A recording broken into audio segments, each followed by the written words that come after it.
like no matter what course you're doing, there's something in this company that you could possibly be doing, you know, and that's a lovely kind of concept for somebody who's working in careers, actually, you know, because I don't care if you're doing, you know, English and equality studies and you're sitting in the audience, or you're doing, you know, business and you're sitting in the audience and you're kind of thinking, oh, is this more for creative? You know, this organization is so huge that there's space for everybody, whether that's within policy, within maybe, you know, you can imagine how big NEP are globally, how big creative technology are. Like there's definitely business and HR, and you know, that you're in sales. Like, you know, there's something for everybody within this company, including the creative. You know, we have second years, we have third years, we have final years sitting here. We have a couple of recent graduates actually sitting here as well, and we've lots of people watching online that actually couldn't be here today. And I know one of the cohorts that are really interested in being here today and just couldn't be here today, creative music production, you know, they're all into their audio, and a lot of times, you know, there aren't those roles for these people. And you know, and for me, I send out a newsletter every Friday. Hands up who opens it. Just for a second, I'm going to stop talking now. I'm going to get, who opens it? Oh,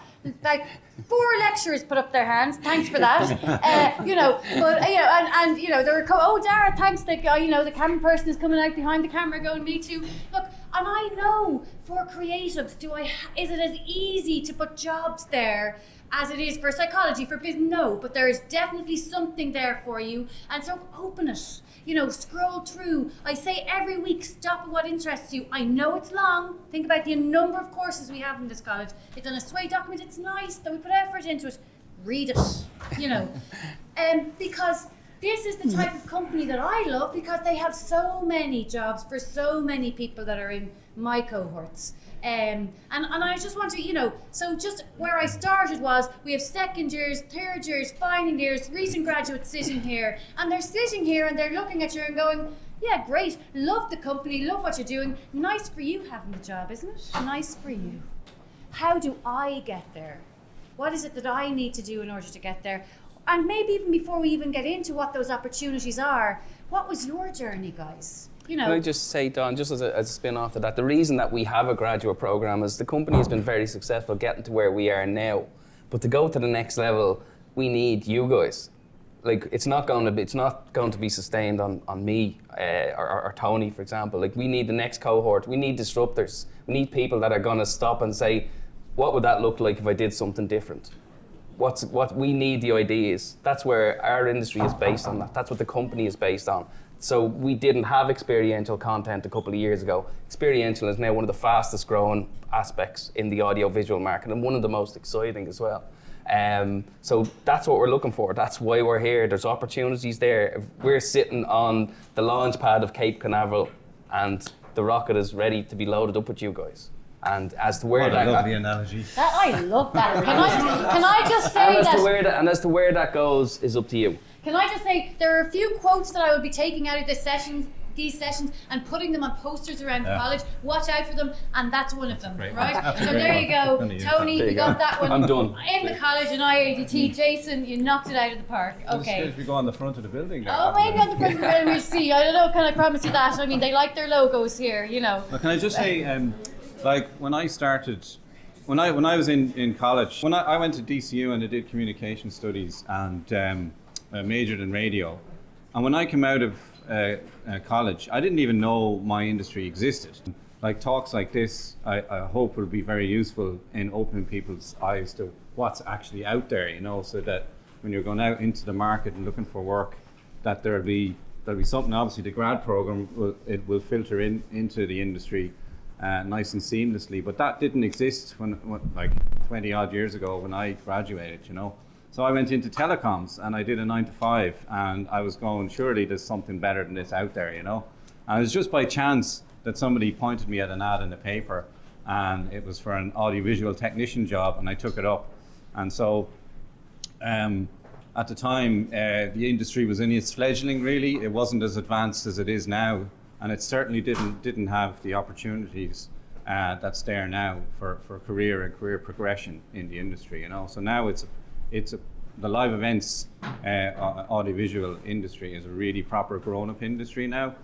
When I started, there was like 5 technicians in the company, and we had a van each, and you loaded it up with all your kit, and you went down the country and you did a road show, and you were the only guy. Now there's a team of people and specialise in different roles and stuff like that. And you know, you have crew to help you in and out. And it is still hard work, and the hours can be unsociable. But you know, it's live events, so you know, when everyone else is partying, you're working.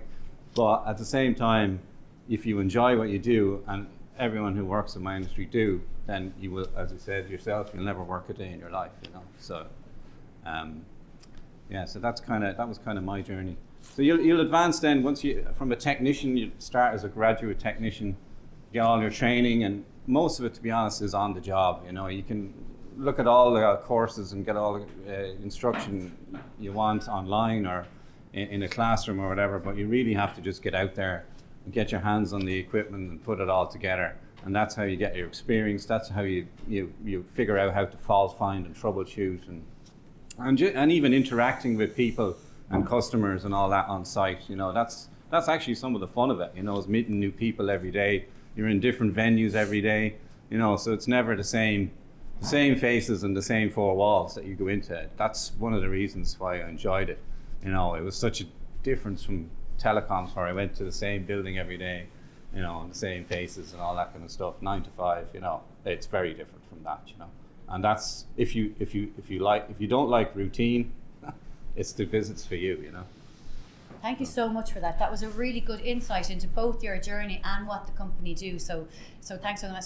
I just, like, one of the questions that I've been asking all week, actually, and you know, if people are watching, you know, this, or you know, if you've been here yesterday, the day before, this is a question I think that's really opened people, like really got people talking and thinking. So, you know, I just before we move on into the skills that you're actually looking for, and what these students who are sitting here can actually do to, like, really start to maybe freelance if they're free, like, what are the opportunities that are available? You know, before we just get into that, I just want to ask you a question. So, like, what were for you, and I'm going to put my glasses on because I can never remember this the way I want to ask it. So, what were your most helpful and most informative mistakes? And I'm going to give you a second here, because I think that for me, why that question is so important is because it's the idea that people who are sitting here think that the trajectory is really just like, you're here, you're there, and they're here, you know, or that's how it should be.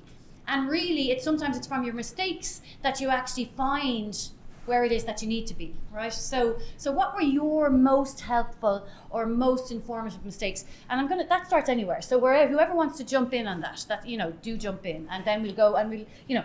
I think as a company, Don, we would encourage, I don't think for me, there's no one mistake, but like as a company, you're kind of almost encouraged to make the mistake. And sometimes it's not a mistake. Sometimes it's just, it's challenging something or doing something different. Like if it's run of the mill, it's just going to be, you know, the same thing over and over. You're going to get the same results, but we challenge people to make mistakes. And there is a kind of culture in the company that there is no harm in making mistakes as long as you learn from it.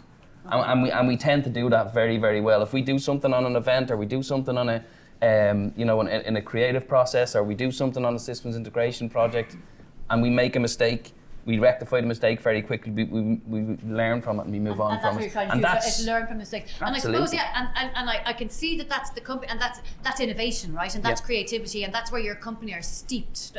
Like from what I see. And by the way, I'm not selling creative technology. Or like that's not what I'm doing. I just, you know, like that's for me. It seems to be steeped in that creativity, and you need mistakes for creativity. And I think that's sometimes what people don't actually realize. But in terms of your own personal journey, I suppose, and that's what I'm kind of trying to link into here. What were some of your most, you know, your mistakes, or the, you know, in terms of your trajectory? And again, let me ask the question the way I want to ask it. Like, what were the most helpful or most informative mistakes? Or what, you know, even if that doesn't bounce, or if that doesn't mean anything to you, let's move on. We move on to another question. But I could probably jump in there if you don't mind.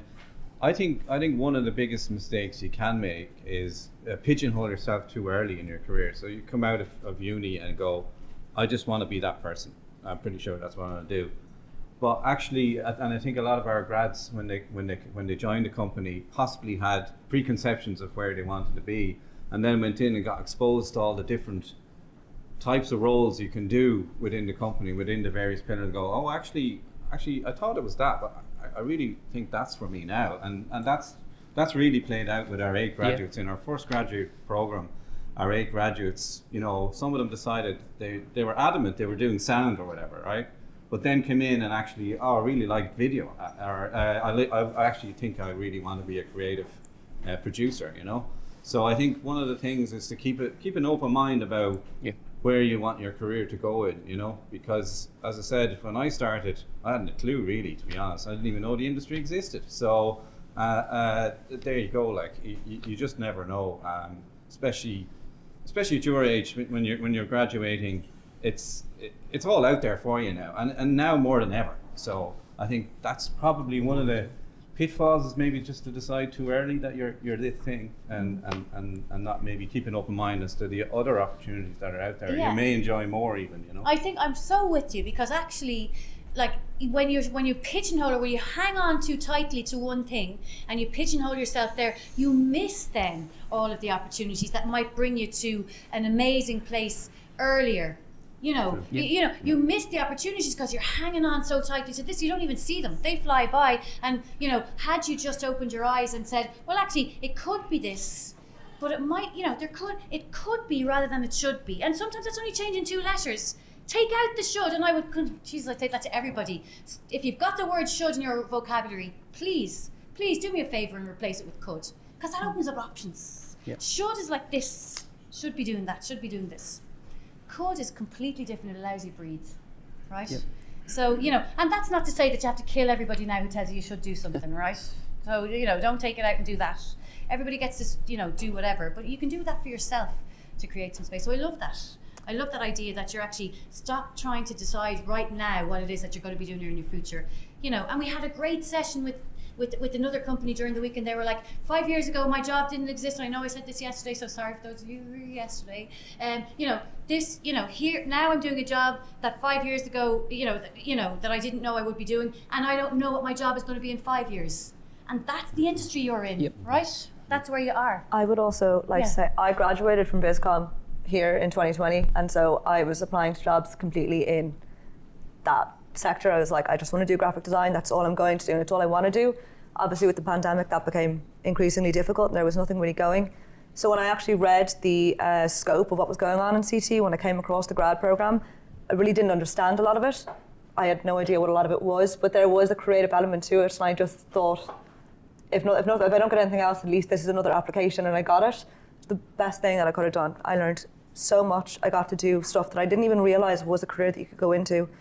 And then working with NEB, the live sporting events and stuff like that, I loved doing all of that, and I never thought that it would be something that I'd get into. Now, obviously, I ended up in the creative services. I fought for a job there because I really enjoyed it when I got into my first week there. But that's what I'd agree with Tony, like, don't pigeonhole yourself and say, oh, well, like, that's something that kind of goes with what I want to do, but it's not really what I want to do. If it's down an avenue that you could start in it and then expand, totally do it, because it was a really, really good decision for me. And it was nothing to do with what I had done in my course, so. This is really interesting to hear, because we tend to think of it very much as a male-dominated kind of, so it's interesting to hear the female voice, and certainly that experience, certainly in relation to creative technology and, the opportunities in terms of the demographic. So, because I look after placement for certain of my students, and one of the things is the perceived notion from some of my female students is that this is not for them. It's a guy thing.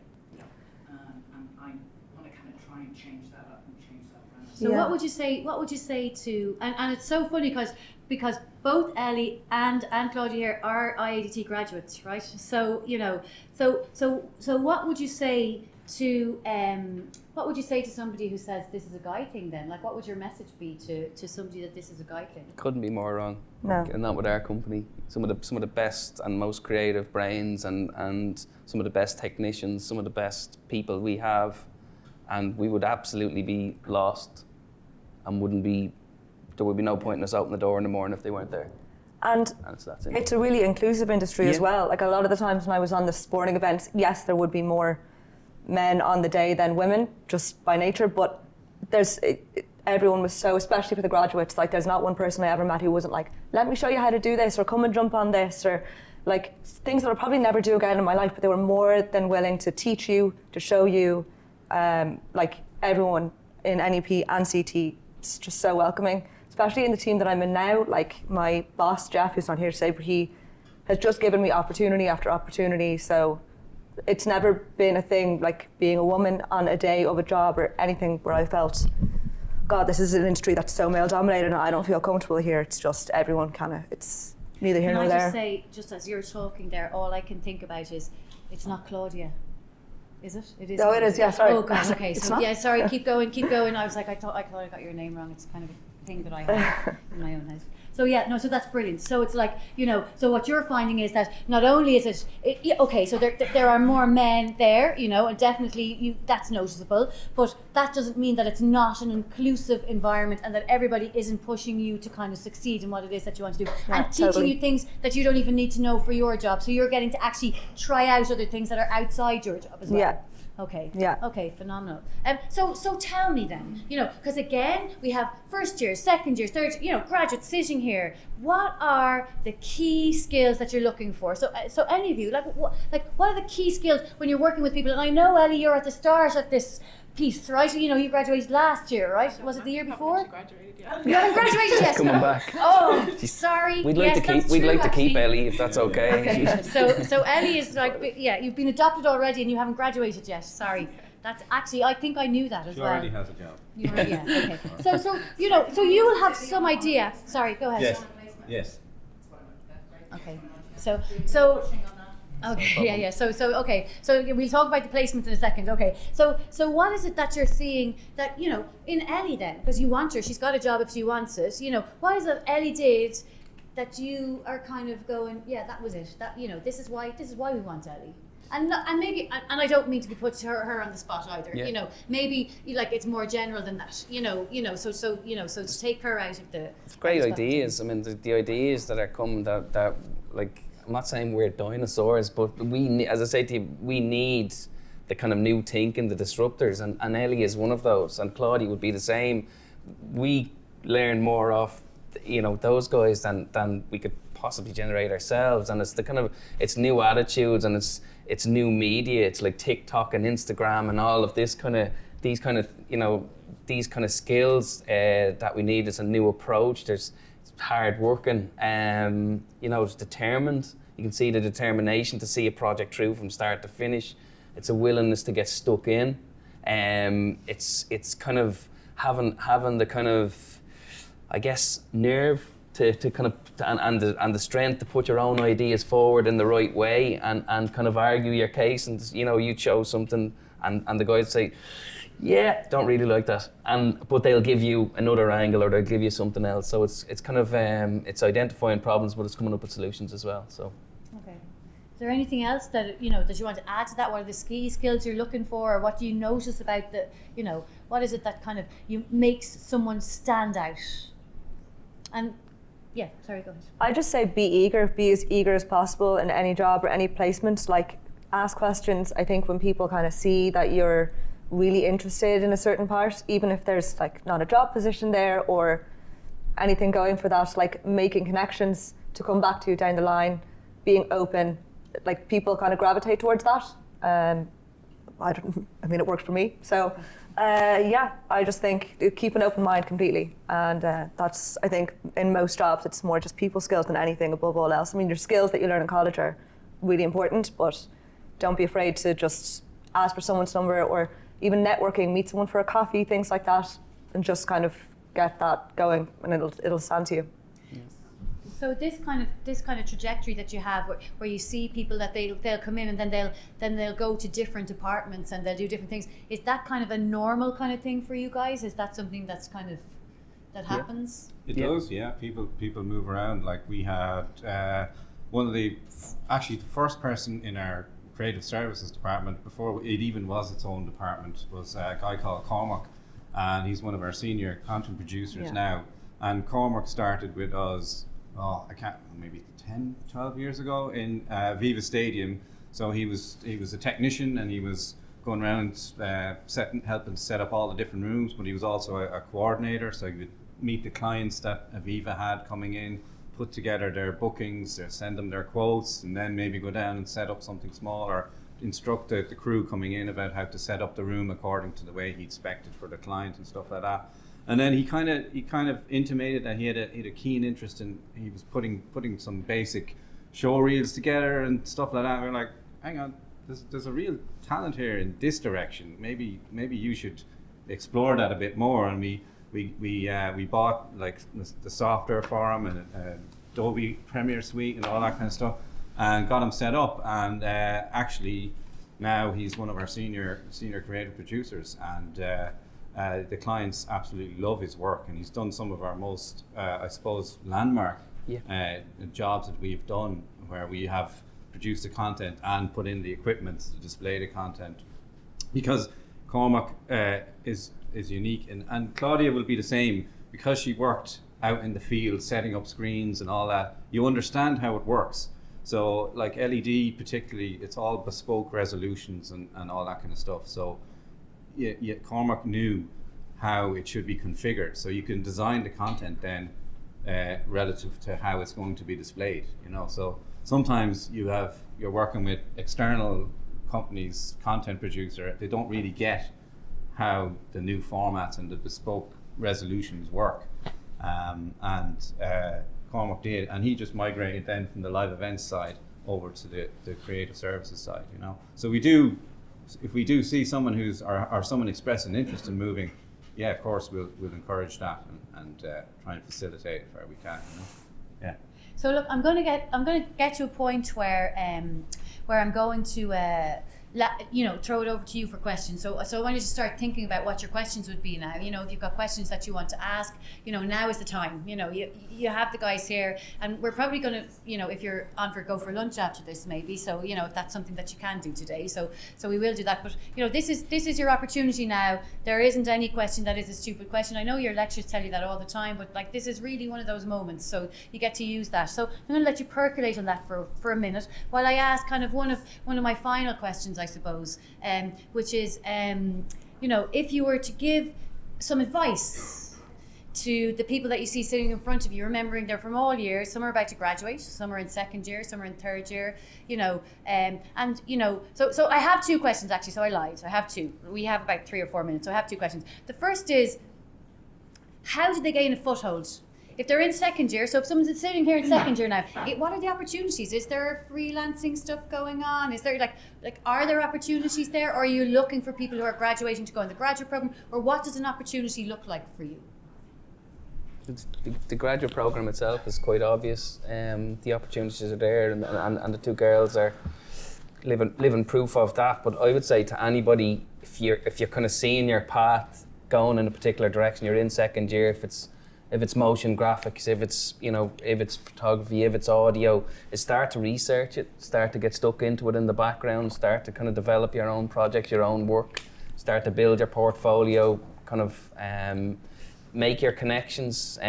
You can never start, I don't think you can start too early on the likes of LinkedIn and start following the guys that are out there making moves and that are shaking things up, and start to kind of, as you get older and get more and more into your career, your own network becomes so important in terms of you being able to reach out to somebody you went to college with, or you've been able to reach out to somebody that you were involved in a job with.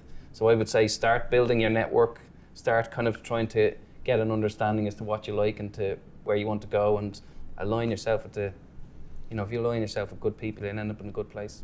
I love that, Jason, because that's all about kind of nurturing your network before you need it, right? So it's like, it's no point in getting to fourth year and then going, who do I talk? You know, that it starts right in first year, actually. You start to nurture your network before you need it. And that if you take a mantra away from today, that's it, right? That's exactly what you're saying there. I'm on LinkedIn, so follow me. Yeah. And it's so funny because I've been banging on about this, and we had LinkedIn during the week, and we've got LinkedIn headshots today, free headshots at 1:00. You know, that's in the photography studio. You know, and what we find is that, you know, yes, I have like IT. You're sitting there. So how many students here have a LinkedIn? Woohoo! How many actually use their LinkedIn actively? Ooh. Okay, and using your LinkedIn actively is, 3 people put their hands up. all of you put your hands up for having one. Did it put it up 2 years ago because we had a college project, you know? So it's like, you've got to, using LinkedIn actively is only about retweeting. Well, not tweeting because it's LinkedIn, but you know what I mean? It's like, you know, if there's an article that you're interested in, following a group, you know, even by following that group, that's activity, you know, that's all it is, you know? So it's just about even getting onto your LinkedIn weekly and doing stuff like that. Now, by the way, I can't talk.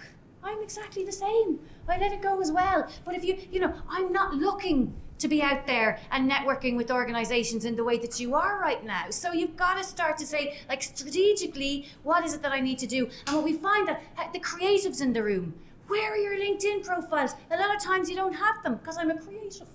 But actually, these guys can't find you then. You know, so you're missing a huge amount if you don't know that there's a production team also in LinkedIn, TikTok, Facebook that have nothing to do with what they do every day, but they build stages, get AV sorted, you know, all of the stuff that these guys are talking about today. They're in lots of different companies, not the same way as they do.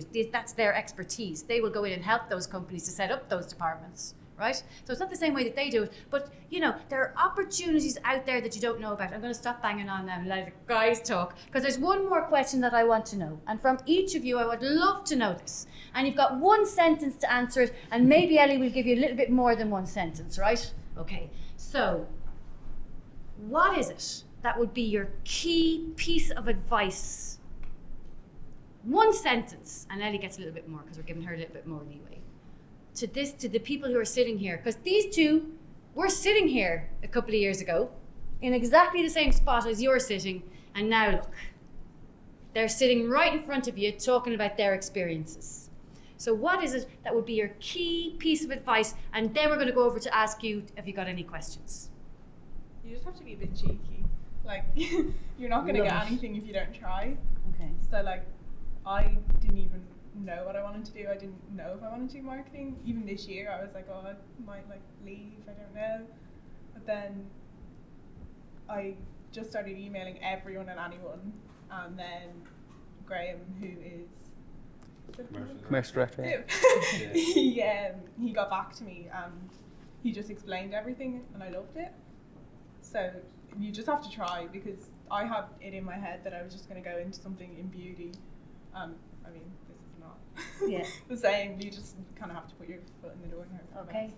So you got to get out there. If they don't know you're there, and if you haven't, you know, if you haven't sent your CV out, or if you haven't tried, if they don't know you're there, and if you're not networking, if you're not nurturing that, they're not going to know you're there, right? Yeah, so you there's don't no get harm those in opportunities. There's no harm in trying. Because, by the way, and I've said this a couple of times, you're only looking for one yes. Very true. One yes, that's all you're looking for. Okay, anyone else? What's the key? Yeah, and you only have one sentence now, because we want to get over. These guys are like, come on, for, you know, you've asked, you know. I would say never give up. Like Ellie said, like my first job in AV, I got let go after 4 months. Now, they said it was because of 9/11, which happened at the time, and foot and mouth disease, so the industry was fairly wiped that year. But I didn't give up. I took a part-time job licking envelopes, like just as a temp job. And then I kept calling my network, as Jason was saying, ringing around, anything going anywhere. And I heard of this place called AV Tech who might be looking for someone. And I went up to the door, knocked on the door, asked to meet somebody. He said, yeah, I might have something, come back in a week. I came back in a week. I went back, knocked on the door again. Anything going? He said, yeah, okay, I'll give you a ring. He didn't ring me today, I rang him. And eventually he relented and gave me a job. So, you know, that's one thing I would say, is never give up. You know, you just keep banging on the doors and it'll happen for you, you know. I love that, and by the way, that was a lot more than one sentence. We let him away. I never give up. Yeah. You know, he did. He expanded on it. That's it. Yeah. So he got 10 sentences out of that. Right. Okay. So I love that, because a lot of times students and graduates will come and they say, "But I sent a CV. I didn't hear anything. I didn't hear anything," and then they're gone from that company. They're moving on to their next company. And what you're showing is that actually, people are busy, and you gotta be there again. You gotta show that you're you're out there, and you're pushing, and you're still here. And actually, if you really want it, you gotta go and get it. Okay, who's next? I would say just take every opportunity. Like, sorry, this is going to be more than one sentence, just as context. Take every opportunity. I was joking. I was actually joking. That was me just ribbing. It's just, if someone gives you like a job to do, freelance work, take it. If you get an option to go on an internship, take it. And take every interview that you get as well, even if you know that you don't want the job. Interviews are an amazing way just to build up people skills again, which is ultimately what will help you. Pause you there and don't lose what you were going to say next. Okay. Just don't, please don't. No? Okay. If you're going for an interview, can you come to me for a mock interview first? Okay, and I've said this every day, but please, it's a game changer. And for the people who were here yesterday, sorry, but it is a game changer. So please, that's there for you. I don't care you will never be told you have an interview tomorrow. You always have about a week. Then we get 2 sessions in before you have your actual interview. And as Claudia's saying, you mightn't want the job, but all of this, you don't know about the job until you're taking an interview the way you're meant to take an interview, and then suddenly you're learning things about the job that you never would have known. Okay, sorry, play again. Well, now we're just on that. I mean, doing mock interviews is a really, really good option, but even if you don't have time to do one or you don't get the opportunity, every single interview you do, you're going to be nervous, but it makes you less nervous every time, and it gives you insight into what questions to ask them. And it's just an opportunity again to grow, because you'll just walk into whatever job you do land knowing that you earned it, basically. But yeah, don't ever turn anything down. Obviously, if it's completely a no straight away, there are things you should, but 90% of the time, take every opportunity, because it will help. So Jason, your last but not least. 2 sentences. I would say to you, disrupt, challenge, do it differently. Don't accept what's out there. The thing I was saying to you about LinkedIn, you see a video, you see something on LinkedIn, be cheeky, try and do it a bit better and go back to the person or challenge what it is that they're asking about or get involved. Then the other thing I would say is I've worked in some really, really nice places. I'm in the company a year. I wish I found it 20 years ago. I actually love where I am. I absolutely love the company, the passion in the company, from managing director level right the way down to, the cleaning lady is palpable when you walk in the door. We love doing what we're doing. We absolutely love it. And like I say, we just hope a little bit of that has spun off today and you guys are kind of getting the same feeling. So thanks so much. So I'm going to throw it over to you guys. So what is it that you want to ask? We've got a hand up straight away, yeah? So you talked about the importance of being eager. Do you have any advice on how to ask a good question? Advice on how to ask. Oh, is that for me? Sure, yeah. I suppose ask people about themselves and what the industry, ask them how they got into what they are doing. If you ask for someone about themselves, I think it kind of will start a conversation, and then you can play on what you want to do and why you want to do it, and then you'll obviously find some common ground along the way. And then for more formal things, obviously do your research. So if you're meeting someone, you guys will know this from interviews or whatever, but know what you kind of want to get out of the conversation before you go into it. But just be open and just be passionate, and then ask them about what they, especially when they were younger, and how they got into the things that they did. It's a good segue into letting them know what you want and how you can get what you want. Keep to the point. Great advice. Ask W questions. So ask questions that start with W. So why, what, when. If you ask somebody, are you aware of what the latest trend is in the audiovisual industry? No.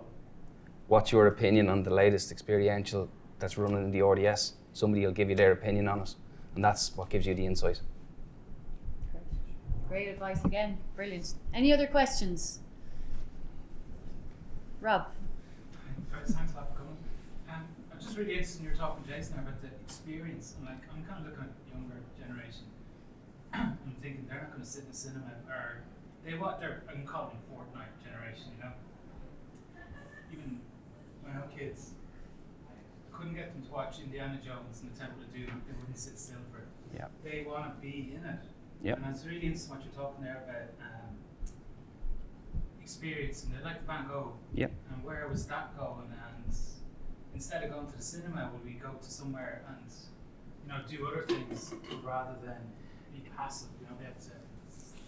It's certainly the common thing, because people are looking for a lot more. They're looking for something that they can get involved in. If I have a chance at the end, I'll show you that we did 2 installations in the UK. One was called Lightroom, and it's basically 4 floors of the Van Gogh exhibition, and it's an immersive art gallery. When you walk in, the art is interacting with you, and that's what people are looking for now.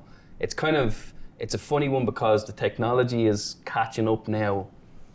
It's like almost a race between the content and the technology. If you can kind of And the big part for us with doing Van Gogh was the actual ability and the kind of the know-how and the knowledge and the resources to be able to hang 32 projectors and then have the brains behind it to overlap the whole thing and then to run sound in the background that mapped it. So it's kind of it's a real, isn't it, Tony? It's a like this. It's a massive growth industry now in immersive galleries. You know, like you're saying, kids want to be in it now. You know, so every Netflix series now is probably going to have a spin-off immersive gallery. Wait till you see. You know, it's like you've already have like Peaky Blinders has an immersive gallery. Stranger Things. Stranger Things is an immersive gallery. So everything's going to have like an experiential, immersive experience as a tag on, you know. Yeah, and that's all projection. That's what we do. Like, I mean, we that was the kind of the door opener to it was the Van Gogh exhibition here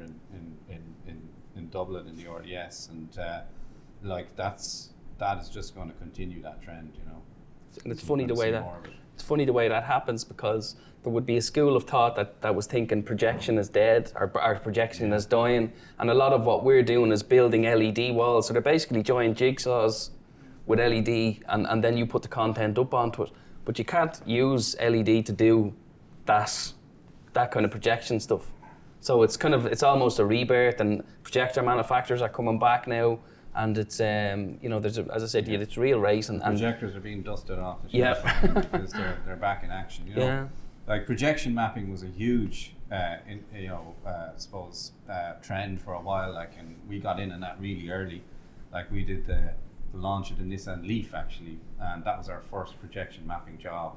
And that was on to the Marker Hotel, and it's like all checkerboard sort of thing. So we did this kind of checkerboard sort of projection mapping onto that. So I think Chitty Chitty Bang Bang was on in the Bord Gosh, or the Grand Canal Theatre as it was called at the time. And when people come out, we put on this the launch of the Nissan Leaf projection mapping on the Marker Hotel, just as they come out the door. And that's a good while ago now, you know. So we kind of pioneered all that stuff in Ireland, you know. We tried to be the first and early adopters in all that technology, you know. And now it's come full circle, so now we have fully immersive galleries where projection mapping is just taken to the next level, you know. And the skill sets involved in that are like we'd have a team of riggers who come in, and these are guys who put the points in the ceiling safely, you know, to an engineering plan with all the motorized hoists and stuff like that. So we work with them. They put in the truss structures that the projectors hang on, and then we have a team of projectionists who come in, hang all the projectors. I mean, Van Gogh in the RDS, we 34 big projectors. You know, they take 2 or 3 people to lift them on to the truss. Some of them were in landscape orientation, and others were then vertically projected onto the floor. So quite a lot of skill and experience needed to put something like that together. All the projectors have to be networked, so you almost have to be a pseudo network engineer as well as an AV person. So you know, have to know all about IP addressing. All the projectors have to have their own unique IP. All the media servers have to have their own IP.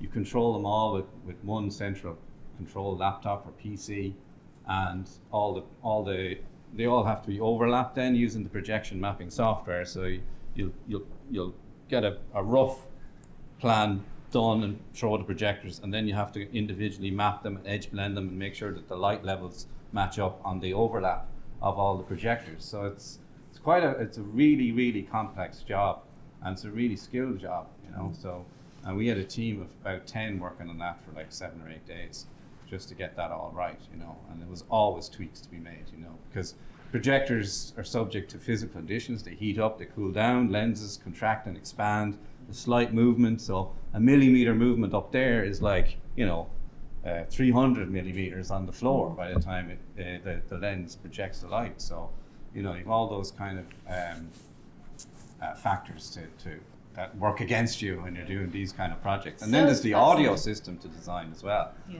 So nowadays everything's designed in a piece of software so that you can pre-vis and pre-produce everything. So you can do so much, and then you get to site, and then you get real world problems when you get there. But you do as much as you can in pre-production, so you know I need exactly that amount of projectors with that ratio of lens and so on and so forth. So it's actually quite a lot of skill involved in putting something like that together. You know.